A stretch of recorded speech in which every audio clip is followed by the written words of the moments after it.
Hello, আসসালামু আলাইকুম। কেমন আছেন? আশা করি ভালো আছেন। তো এই তো রান্নায় চলে আসছি আবার। এখন চালটা একটু ভাজবো। এখানে মাংসটা আমি ভুনে নিচ্ছি, যেহেতু মাংস ভোনা এখনও হয়নি আমার, পানিটা শুকিয়ে গেছে। আর এখানে কাঁঠালের বিচি কয়েকটা ছিল, ভেজে নিলাম।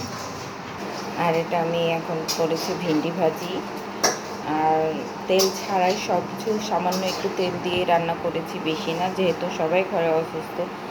আর আমাদের তেলের খাবারটা খুবই নিষিদ্ধ, তাই তেল খাবারটা বেশি করি না। তো একটু তেল ছাড়া, দেখতে পাচ্ছেন তেল ছাড়া খাবার। আর এখানে তৈরি করেছি আমি পটল আর ভিন্ডি দিয়ে ভর্তা। এটা খুব মজা হয়েছে, পুড়িয়ে রান্না করা হয়েছে। আর এখন আমি চাল একটু ভাজা ভাজা করে রান্না করে নিচ্ছি। এখন বৃষ্টির দিন যেহেতু একটু ভাবলাম চাল ভাজা আর চিনি দিয়ে খেলে খুব মজা লাগে। আপনারা খেয়ে দেখবেন। চালটা একটু বেটে নেবেন, বাটার পর মিহিন করে বাটার পর ওটাতে চিনি দিয়ে দেবেন, খেতে মজা লাগে।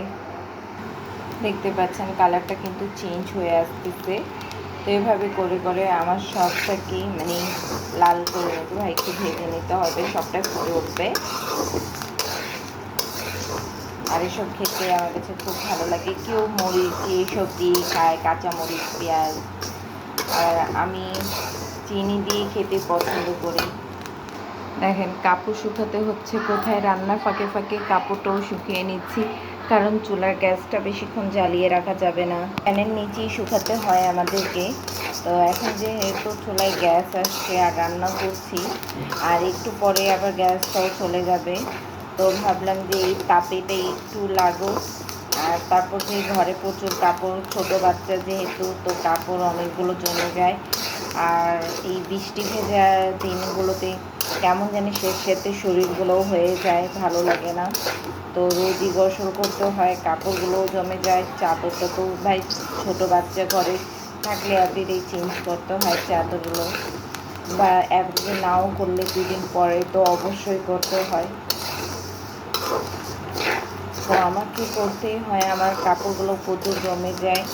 এখনও ওয়াশিং মেশিনে আমি কাপড়গুলো এক বালতি রেখে আসছি, কালকে ধুয়েছি, আবার আজকে যে জমে গেছে। তো এভাবেই করে সব সমস্যা সৃষ্টি